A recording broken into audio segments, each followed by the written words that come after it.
Sa ngalan ng Ama, ng Anak at ng Espiritu Santo, Amen. sumainyo ang Panginoon. At sumaiyo rin. Mga kapatid, sa araw pong ito, ating pinagdiriwang ang banal na kapistahan ng isa sa mga apostol, si San Matias. Hindi man siya kasama sa orihinal na pinili ng ating Panginoong Jesucristo, para bang siya'y naging panakipbutas ni Judas. Pero siya pa rin ay pinili. Dito natin makikita na hindi naman talaga mahalaga kung ikaw ay nangunguna sa buhay. Ang mas mahalaga ay palagi mong inuunang paglingkuran, sundin ang kagustuhan ng Diyos. Dahil kapag inuuna mo ang Diyos sa iyong buhay, uunahin din ng Diyos ang iyong pangangailangan at higit pa sa iyong mga hinihiling sa Kanya. Kaya naman tayo'y magpatulong sa panalangin ni San Matias. Manatili din tayong tapat sa pagsunod sa ating Panginoong Jesucristo. Sa mga pagkakataon na kung saan tayo'y nalungkot, tayo'y nababagabag, dahil para bang tayo'y nahuhuli sa buhay, sa mga pagkakataon na kung saan kinukumpara natin ng ating sarili sa ibang tao, hingin natin muli ang awa at patawad ng Diyos. Naway makita tayo muli na karapat-dapat makatanggap sa Kanyang banal na katawan at dugo dito sa banal na misa. Yan naman sabihin natin, inaamin ko Sa makapangyarihang Diyos at sa inyo mga kapatid, na lubha akong nagkasala sa isip, sa salita, sa gawa, at sa aking pagkukulang. Kaya isinasamo ko sa mahal na Birheng Maria, sa lahat ng mga anghel at mga banal, at sa inyo mga kapatid, na ako'y ipanalangin sa Panginoong ating Diyos. kawan tayo na makapangyarihang Diyos, patawarin tayo sa ating mga kasalanan, patnubayan tayo sa buhay na walang hanggan. Amen. Panginoon, kaawaan mo kami. Panginoon, kaawaan mo kami. Kristo, kaawaan mo kami. Kristo, kaawaan mo kami. Panginoon, kaawaan mo kami. Panginoon, kaawaan mo kami. Gloria in excelsis Deo.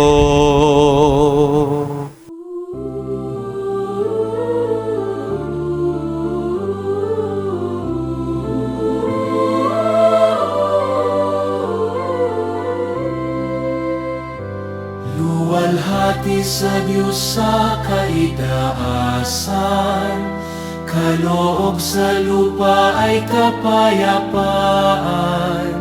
Pinupuri ka at ipinagdarangal, sinasamba ka dahil sa dakila mong kaluwalhatian. Panginoon naming Diyos, Hari ng langit, Amang makapangyarihan, Panginoong Hesukristo, buktong na anak ng Diyos, Kordero ng Ama. Ikaw na nag-aalis ng mga kasalanan ng sanlibutan. Tanggapin mo ang aming kahilingan, ikaw na nanuluklok sa kanan ng Ama. Maawa ka sa akin, ikaw lamang ang manal, Panginoong Hesukristo, kasama ng Espiritu, sa luwalhati ng Ama. Amen. Amen. Amen. Amen. Manalangin tayo. Ama naming makapangyarihan, minabuti mong si San Matias ay mapabilang sa kalipunan ng mga apostol. Sa pagmamalasakit niya para sa amin, kami naway marapatin mong mapabilang sa iyong mga hinirang na nagkamit ng iyong pag-ibig bilang nabunot na kapalaran. Sa pamagitan ni Jesucristo kasama ng Espiritu Santo, magpa sa walang hanggan. Amen.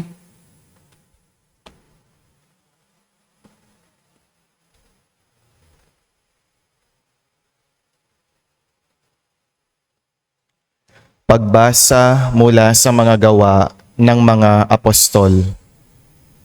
Noong mga araw na iyon, nagkatipon ang may 120 kapatid. Tumindig sa harapan nila si Pedro at nagsalita, "Mga kapatid, kailangang matupad ang nasasaad sa kasulatan na sinabi ng Espiritu Santo sa pamamagitan ni David tungkol kay Judas na nanguna sa mga dumakip kay Jesus. Dati, kabilang siya sa amin at kasama sa paglilingkod. Ngayon, nasusulat sa aklat ng mga awit, ang tirahan niya'y tuluyang layuan at huwag nang tirhan ninuman. Nasusulat din, gampanan ng iba ang kanyang tungkulin. Kaya dapat tayong pumili ng isang makakasama namin bilang saksi sa muling pagkabuhay ni Jesus. Kailangang ito'y isa sa mga kasakasama namin sa buong panahong nakipamuhay sa atin ang Panginoong Jesus, mula nang binyagan siya ni Juan hanggang sa iakyat siya sa langit. Pumili sila ng 2 lalaki, si Matias at si Jose na tinatawag na Barsabas at tinugarian ding Husto. At sila'y nanalangin, "Panginoon, alam ninyo kung ano ang nasa puso ng lahat ng tao. Ipakilala po ninyo sa amin kung sino sa 2 ito ang iyong hinirang upang maging apostol na gaganap sa tungkuling tinalikdan ni Judas nang siya'y tumungo sa lugar na marapat sa kanya." Nagpalabonotan sila at si Matias ang nakuha. Siya ang nagdagdag sa 11 apostol. Ang salita ng Diyos. Salamat sa Diyos. Hinirang ng Diyos ay dinangal sa piling ng mga banal. Hinirang ng Diyos ay dinangal sa piling ng mga banal. Dapat na magpuri ang mga alipin. Ang ngalan ng poon ay dapat purihin. Ang kanyang pangalan ay papurihan, magmula ngayo't magpakailanman.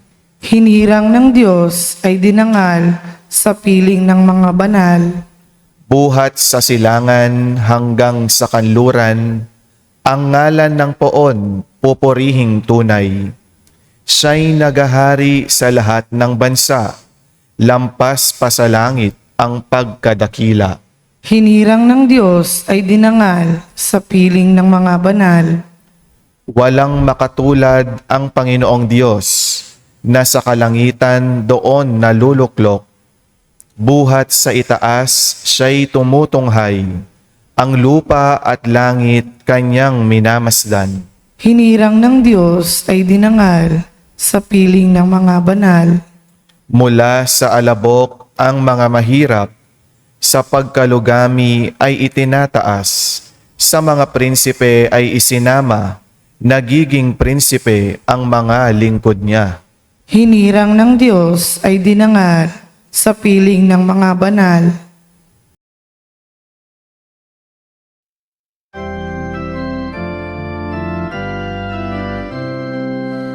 Alleluia, Alleluia, Alleluia, Alleluia, Alleluia, Alleluia, Alleluia,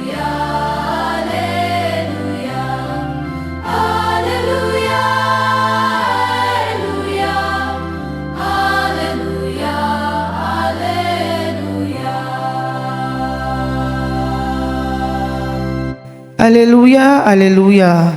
Hinirang tayo ni Kristo upang mamungang totoo bilang mabubuting tao Aleluya, aleluya. Sumainyo ang Panginoon. At sumaiyo rin. Ang mabuting balita ng Panginoon ayon kay San Juan. Papuri sa iyo, Panginoon. Noong panong yun, sinabi ni Jesus sa kanyang mga alagad, kung paanong iniibig ako ng Ama, gayon din naman iniibig ko kayo. Manatili kayo sa aking pag-ibig. Kung tinutupad ninyo ang aking mga utos, mananatili kayo sa aking pag-ibig. Tulad ko, tinutupad ko ang mga utos ng aking Ama at ako'y nananatili sa kanyang pag-ibig. Sinasabi ko sa inyo ang mga bagay na ito upang makahati kayo sa kagalakan ko at malubos ang inyong kagalakan. Itong aking utos, mag-ibigan kayo gaya ng pag-ibig ko sa inyo. Walang pag-ibig na hihigit pa sa pag-ibig ng isang taong nag-aalay ng kanyang buhay para sa kanyang mga kaibigan. Kayo'y mga kaibigan ko kung tinutupad ninyo ang mga utos ko. Hindi ko na kayo inaaring alipin sapagkat hindi alam ng alipin ang ginagawa ng kanyang Panginoon. Sa halip, inaari ko na kayong mga kaibigan sapagkat sinabi ko sa inyo ang lahat ng narinig ko sa aking Ama. Hindi kayong pumili sa akin. Ako ang pumili at humirang sa inyo upang kayo'y humayo at mamunga at manatili ang inyong bunga. Sa gayon, ang anumang hingin ninyo sa Ama sa aking pangalan ay ipagkakaloob sa inyo. Ito ang inuutos ko sa inyo. Mag-ibigan kayo. Mga kapatid, ang mabuting balita ng ating Panginoon. Pinupuri ka namin, Panginoong Hesukristo. Magandang araw po muli sa inyong lahat. Aminin po natin, masarap sa pakiramdam ang unang pinipili. Kapag sa laro, ikaw ang unang tinawag, pakiramdam mo ikaw yung the best. Ibig sabihin, may tiwala sila sa galing mo at masaya kang kakampi. Kapag ikaw ang unang pinili ng teacher para sa isang contest, pakiramdam mo, napakatalino mo. Kapag ikaw ang unang pinili sa trabaho, ibig sabihin pinagkakatiwalaan ka ng boss mo. Kapag ikaw ang unang pinili ng nililigawan mo, parang sinasabi sa iyo, gwapo ka, mabait ka. Pero mga kapatid, masakit din naman sa pakiramdam yung lagi kang nahuhuli. Nakakalungkot kapag ikaw yung second choice lang. At mas masakit kapag nalaman mo pinili ka dahil wala na silang ibang mapili. Tinawag ka na sumama sa outing kasi hindi available yung best friend niya. Ikaw yung kinuhang empleyado kasi umatras yung unang aplikante. Kinukumusta ka lang kasi may kailangan sila sa'yo. Ikaw yung sinagot kasi ginawa ka lang rebound nung babae. Aminin po natin mga kapatid, masakit ang nagiging panakip butas. Amen? Kaya maraming tao ang sugatan ngayon, hindi dahil iniwan sila, kundi dahil pakiramdam nila, hindi sila sapat para maging unang choice. Pero mga kapatid, ito naman po ang mabuting balita. Maaaring hindi ka man ang first choice ng ibang tao, pero ikaw ang pinipili palagi ng Diyos. Hindi ka man ang unang pinili ng mundo. Pinipili ka palagi ng Panginoon. At mas maganda, hindi ka niya pinipili dahil wala siyang choice. Pinipili ka ng Diyos dahil mahal na mahal ka niya. Ito po ang karanasan ni San Matias. Isipin niyo po ito. Ang unang piniling maging apostol ay si Judas. Kasama siya doon sa original 12. Si Judas ang unang tinawag. Si Judas ang unang nakasama ni Jesus. Siyang nakarinig sa mga pangaral ng ating Panginoong Hesukristo.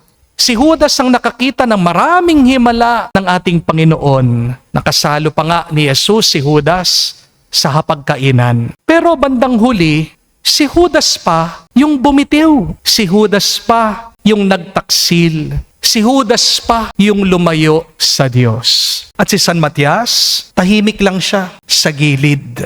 Hindi siya sikat. Hindi siya kabilang sa original 12 apostles. Hindi siya ang unang pinili. Pero nung may nawalan ng lugar, doon tinawag si San Matias ng Diyos. At di ba minsan, ganito rin po sa ating buhay. May mga taong nauuna, pero hindi naman talaga sila nagtatagal. Meron mga taong mabilis, umangat, pero mabilis din namang nawala. Meron mga tao unang pinili, pero hindi sila naging tapat. Kaya tandaan po natin mga kapatid, hindi naman lahat ng nauuna silang nananalo. Hindi naman lahat ng nahuhuli ay talunan. Because in the end, it doesn't matter if you are first. What matters most is that you stayed until the end. Mga kapatid, wala yan sa nauuna. Ang mahalaga ay nagtatagal ka, nananatili ka sa Diyos. Amen? It's not about who is chosen first. What is more important is who lasts in loving God, in doing God's will. Amen? Marami pong tao ang magaling magsimula. Pero kakaunti lang naman yung marunong magpatuloy. Madali lang po yung maging mabait sa umpisa. Madaling magsabi sa umpisa ng I love you. Madali lang po yung maging masipag kapag bago ka sa trabaho. Madaling maging banal kapag inspired ka. Pero ang tanong, kaya mo bang manatiling tapat kapag mahirap na? Kaya mo ba rin bang maging mabuti kapag hindi ka na appreciated ng ibang tao? Kaya mo pa rin bang magmahal kahit na nasasaktan ka? Kaya mo pa rin bang magpatuloy kahit na nahuhuli ka na sa buhay? Kasi po ang Diyos, hindi naman po tumitingin sa kung paano ka nagsimula. Ang mas mahalaga sa Kanya ay kung paano ka mananatili at kung paano ka matatapos. Kaya nga po, maraming nauuna sa mundo, pero nahuhuli sa langit. Maraming minamaliit dito sa lupa, pero dakila naman sila sa mata ng Diyos. Tignan niyo po si San Matias. Hindi siyang unang pinili, pero nung bumagsak ang iba, siya naman ang nanatiling handa hanggang huli. At baka ito rin po ang gustong ipaalala ng Diyos sa ating lahat. Hindi mo kailangan mauna para maging mahalaga ka. Hindi mo kailangan mapansin agad para maramdaman mo pinagpala ka. Ang kailangan lang po, manatili kang tapat, manatili kang mabuti, ang manatili kang nakakapit sa Diyos. Dahil sa tamang panahon, ang Diyos mismo ang magsasabi sa iyo, hindi ka man unang pinili ng mundo, pero ikaw pinipili kong magtagal hanggang sa buhay, magpasawalang hanggan. Pero pong isang kwento tungkol po sa isang 61 years old na farmer na Australian. Ang pangalan po niya ay si Cliff Young. Hindi ko po alam kung kilala niyo siya. Sumali po siya sa isang mahabang takbuhan, ang Sydney to Melbourne Ultramarathon. Higit po 800 kilometers ang takbuhang pong ito. Pagdating po ni Cliff Young doon sa starting line, pinagtawanan po siya ng maraming tao. Bakit? Kasi hindi po siya mukhang atleta. Nakasuot po siya ng uniform na parang magsasaka. Naka-overhaul po siya. Nakasuot po siya ng boots. Matanda na po siya. At wala po siyang sponsor. At kakaiba pa po ang pagtakbo ni Cliff Young. Parang pong nagsha-shuffle siya. Hindi po pangkaraniwan yung running style niya. Habang nagsimula po yung karera, naiwan po siya ng mga mas malalakas, mas mabibilis, mas batang runners. Lahat po sila mabilis sa umpisa. Lahat sila mukhang lalamangan siya. Pero ang kakaiba po kay Cliff Young, habang yung mga ibang runners po tumigil para matulog, magpahinga, si Cliff Young hindi po nagpahinga. Hindi po siya natulog. Dahan-dahan, tuloy-tuloy. Ang akala pa nga daw po niya, bawal magpahinga. At habang tumatagal po yung takbuhan, isa-isa, nalalampasan po niya doon sa mga nauna. Hanggang bandang huli, yung matandang pinagtatawanan nila, yung nahuli sa umpisa, siya po ang nagwagi, siya po ang nag-champion, siya po ang naging winner ng ultra marathon. Mga kapatid, ganyan minsan sa buhay. Merong mga tao, mabilis mag-umpisa, pero hindi naman talaga sila magtatagal. Merong mga tao, unang napapansin, pero agad din naman silang sumusuko. At merong mga tao, tahimik lang, hindi sikat, hindi nauuna, pero sila pala yung merong matibay na puso na magtatagal bandang huli. Kaya tandaan po natin ito, mga kapatid, hindi mahalaga kung sinong unang pinili. Ang mas mahalaga, sinong mananatili hanggang dulo, hanggang finish line. Because in God's race, faithfulness is more important than fast beginnings. At ganyan po ang apostol, si San Matias. Hindi siyang unang pinili tulad ni Judas, hindi siya kasama sa mga original 12 apostles, pero nung may bumagsak na nanguna, si San Matias, nanatiling handa, nanatiling tapat, at siya'y pinili ng Diyos. Sa banal na misa pong ito, pagdasal natin, pag tayo'y nalulungkot na dahil feeling natin tayo na pag-iiwanan, matandaan natin na tayo'y palaging pinipili at minamahal ng Diyos. Hingin po natin ang tulong ni San Matias. Naway pagdasal niya tayong manatiling malakas sa karera, sa takbuhan ng buhay. Ang mahalaga ay makarating tayo sa langit dahil yan ang ating patutunguhan. Yan ang tunay na pagpapala ng ating buhay. Sabihin natin ngayon, San Matias, ipanalangin mo kami ngayon at magpa sa walang hanggan. Amen. Mga kapatid, ipahayag natin ngayon ang ating pananampalataya. Sumasampalataya ako. Sumasampalataya ako sa Diyos, amang makapangyarihan sa lahat, na may gawa ng langit at lupa. Sumasampalataya naman ako kay Hesukristo, iisang anak ng Diyos, Panginoon nating lahat. Nagkatawang tao siya, lalang ng Espiritu Santo. Ipinanganak ni Santa Mariang Birhen, pinagpakasakit ni Poncio Pilato, ipinako sa krus, namatay, inilibing, nanaog sa kinaroroonan ng mga yumao, nang may ikatlong araw, nabuhay na mag-uli, umakyat sa langit, naluklok sa kanan ng Diyos, amang makapangyarihan sa lahat. Doon magmumulan pariritot, maghuhukom sa mga nabubuhay at nangamatay na tao. Sumasampalataya naman ako sa Diyos Espiritu Santo, sa banal na simbahang Katolika, sa kasamahan ng mga banal, sa kapatawaran ng mga kasalanan, sa pagkabuhay na muli ng mga namatay na tao, at sa buhay na walang hanggan. Amen. Pinili ng Diyos si Matias upang maging isang apostol, isang saksi sa muling pagkabuhay. Idalangin natin na matupad ang kalooban ng Ama sa mundo sa lahat ng lugar at lahat ng gawain.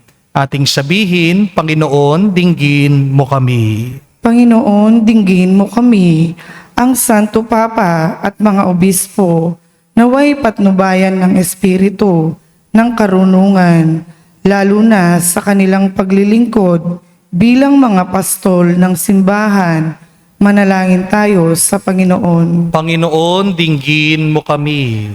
Ang mga may kapangyarihan naway maging masigasig sa pagtupad ng kanilang pangakong tutulong sa pagliligtas ng mga kaluluwa. Manalangin tayo sa Panginoon. Panginoon, dinggin mo kami.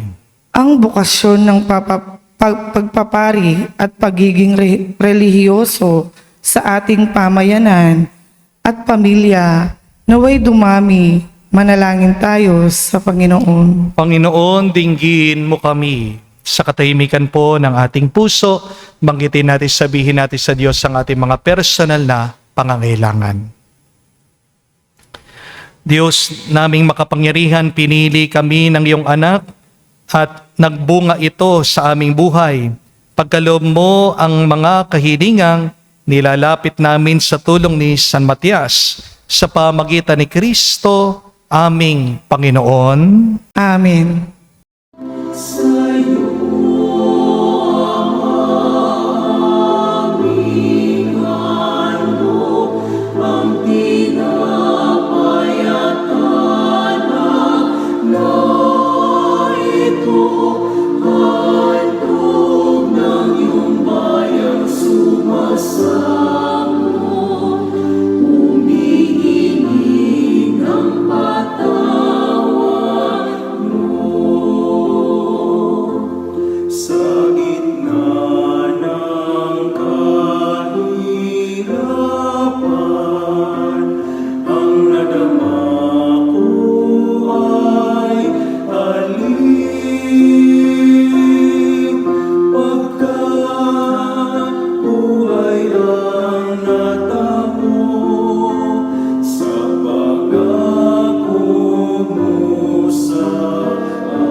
Manalangin kayo mga kapatid para ang ating mga paghahain ay kalugdan ng Diyos amang makapangyarihan sa lahat.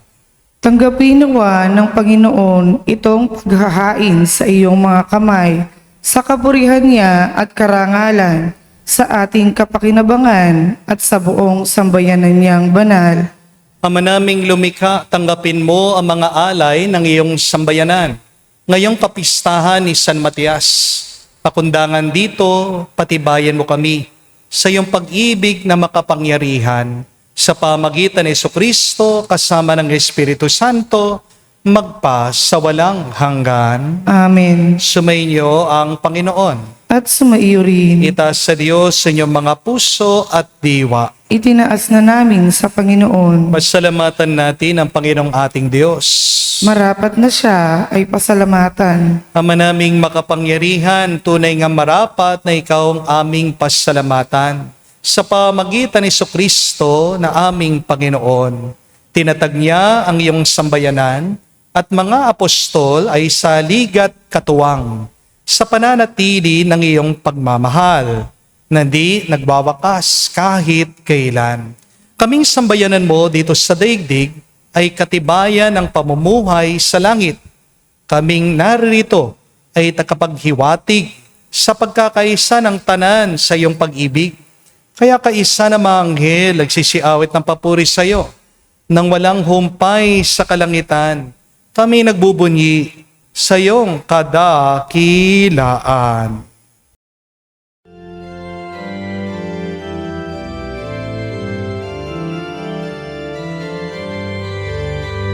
Santo, Santo, Santo, Panginoong Diyos ng mga hukbo, napupuno ang langit at lupa ng kadakilaan mo. Hosana, Hosana, sa kainasan, pinagpalang na paririto sa ngalan ng Panginoon. Hosana, Hosana, sa kainasan. Hosana, Hosana, sa kainasan.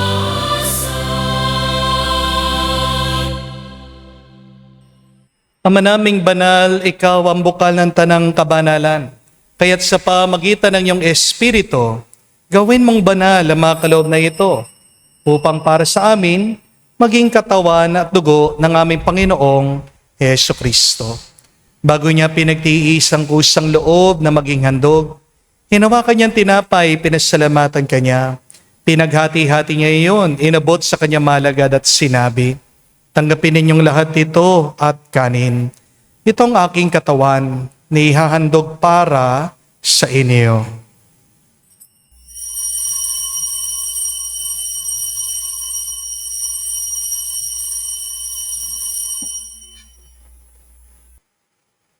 Gayon din naman na matapos ang hapunan, hinawakan niya ang kalis. Muli kanyang pinasalamatan. Nabot niya ang kalis sa kanya malagad at sinabi, "Tanggapin ninyong lahat ito at inumin. Ito ang kalis ng aking dugo, ng bago at walang hanggan tipan. Ang aking dugo na ibubuhos para sa inyo at para sa lahat, sa ipagpapatawad na mga kasalanan. Gawin ninyo ito sa pag-alaala sa akin."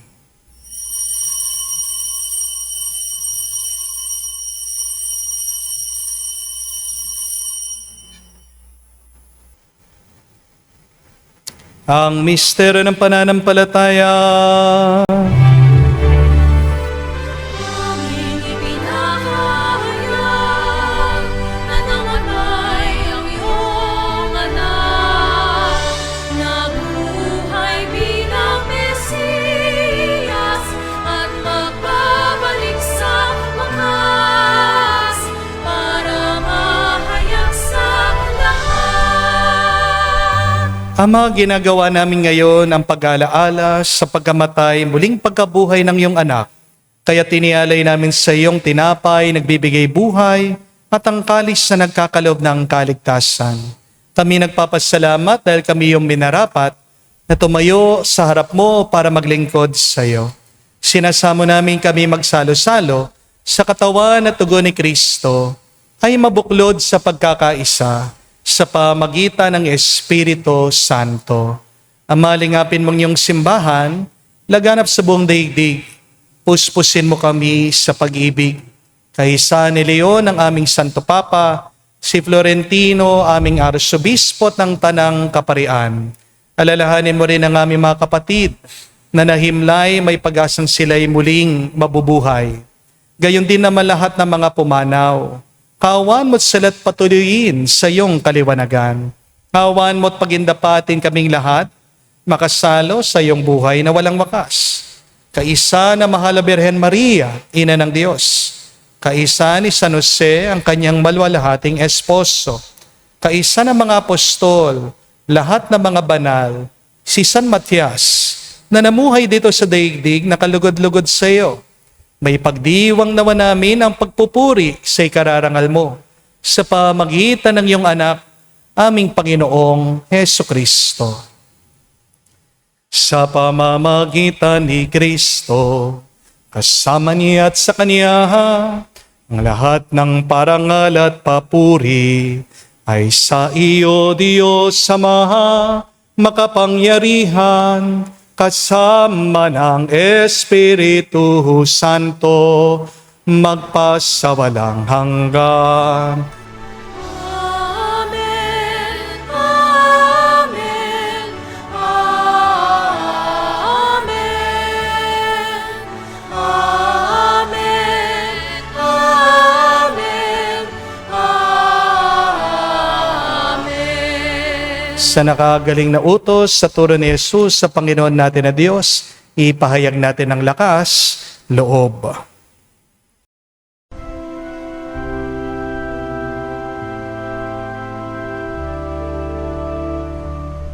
Ama namin, sumasalangit ka, sambahin ang ngalan mo, mapasa amin ang kaharian mo, sundin ang loob mo dito sa lupa para nang sa langit. Bigyan mo kami ngayon ng aming kakanin sa araw-araw at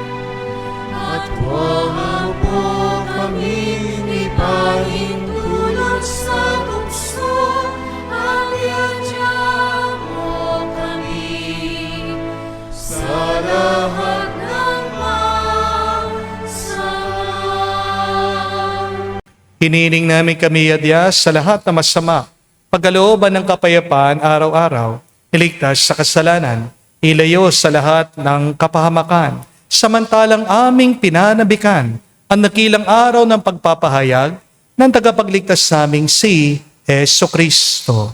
Sapagkat iyo ang kaharian at ang kapangyarihan at ang kapurihan magpakailanman. Amen. Panginoong Yesu Kristo, sinabi mo sa mga apostol, kapayapaan iniiwan ko sa inyo. Ang aking kapayapaan binibigay ko sa inyo. Tunghayan mo ang aming pananampalataya at huwag ang aming pagkakasala. Pagkalooban mo kami ng kapayapaan at pagkakaisa ayon sa iyong kalooban, kasama ng Espiritu Santo, magpa sa walang hanggan. Amen. Kapayapaan ng Panginoon ay laging sumainyo. At sumaiyo rin. Magbigayan po tayo ngayon ng kapayapaan sa bawat isa. Peace with you po. Kapayapaan po sa inyong lahat.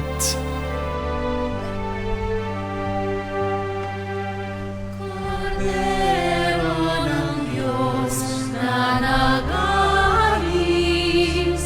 ng mga kasalanan ng sanlibutan, maawa ka sa amin. Maawa ka sa amin. Kordero ng Diyos na nag-aalis ng mga kasalanan ng sanlibutan, maawa ka sa amin.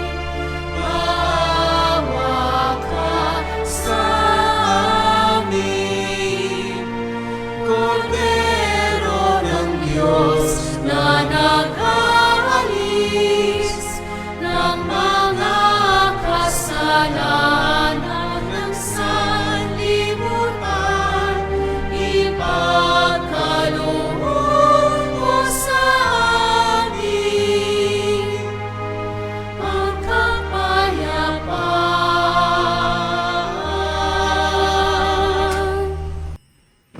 Mga kapatid, naririto ang ating Panginoong Jesucristo, ang Kordero ng Diyos. Siya nag-aalis sa mga kasalanan ng sanlibutan. Mapalad tayong lumalapit sa piging ng Kordero. Panginoon, hindi ako karapat-dapat na magpatuloy sa iyo, ngunit sa isang salita mo lamang ay gagaling na ako.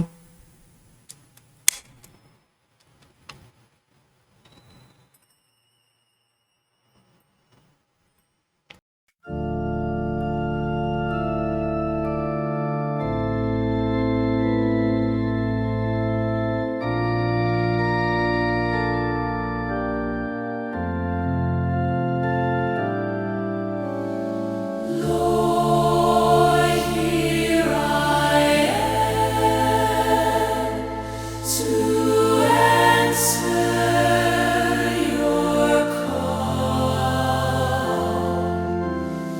Lord, here I am to serve and love you. I have left everything just to follow you. Here is my heart. Here is my mind. Here is my soul. Here is my whole self.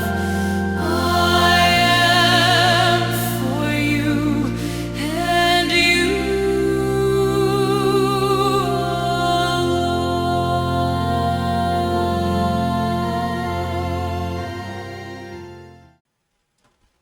Manalangin tayo. Ama naming lumikha, pagpalain mo mga alay na bunga ng pagtatanim at pag-aani ngayong kapistahan ni San Matias. Pakundangan dito, pagtibayan mo kami sa iyong pag-ibig na makapangyarihan sa pamagitan ng Jesucristo kasama ng Espiritu Santo magpa sa walang hanggan. Amen. Kapag ako po ay nagbibinyag, minsan pag maraming binibinyagan ko, nabibigla ako dahil nagtatakbuhan yung mga nanay, kilik-kilik, dala-dala yung mga bata palabas ng simbahan. Nagtataka ako, bakit kayo naguunahan palabas?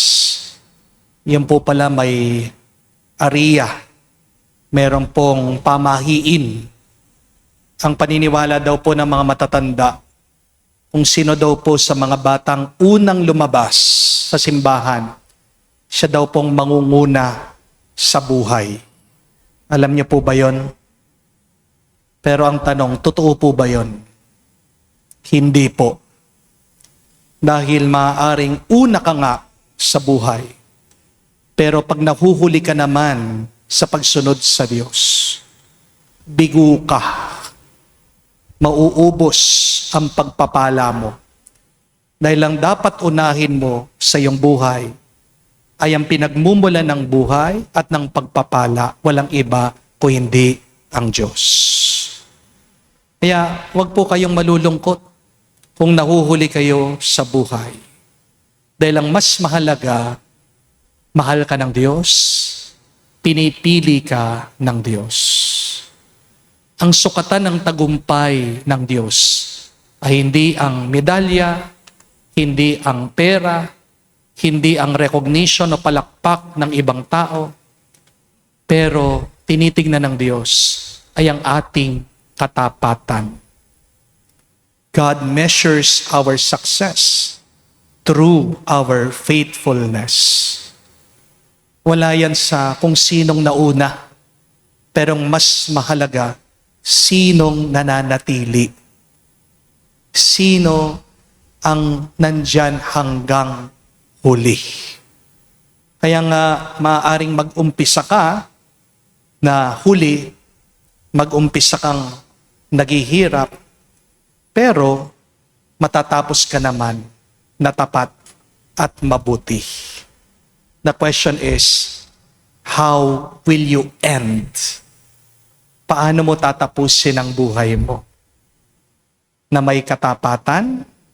O baka kamukha ni Judas, tumatalikod ka sa Panginoon? Gayahin natin ang halimbawa ni San Matias. Tahimik tayong maghintay. Tahimik tayong magpatuloy. Tahimik tayong maging tapat sa Kanya. Para bandang huli, tayo din ay makakatanggap ng korona ng kabanalan, korona ng tagumpay galing sa Diyos. Unahin mo ang Diyos at uunahin ka din ng Diyos. Sumainyo ang Panginoon. At sumaiyo rin. At kayo'y basbasan ng Diyos, makapangyarihan sa lahat. Sa ngalan ng Ama, ng Anak, ng Espiritu Santo. Amen. Ang ating misa ay natapos na. Humayo kayo sa kapayapaan ni Kristo. Salamat sa Diyos.